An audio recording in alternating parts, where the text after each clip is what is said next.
لا تتصلي فيه مرة تانية، هو أكيد شاف إنك اتصلتي من المرة الأولى.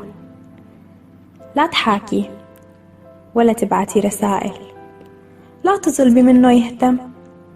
الاهتمام إذا انطلب ما عاد له معنى.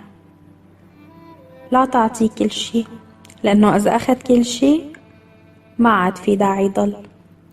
إذا تخمتيه اهتمام وحب رح يصير كل شي بالنسبة إله ما إله أي قيمة. لو بيحبك ما رح يتركك زعلانة، حتى لو كنتي غلطانة. بيعرف حبيبته مجنونة، بيعرف قديه بتحبيه، وبيعرف إنك ناطرتيه.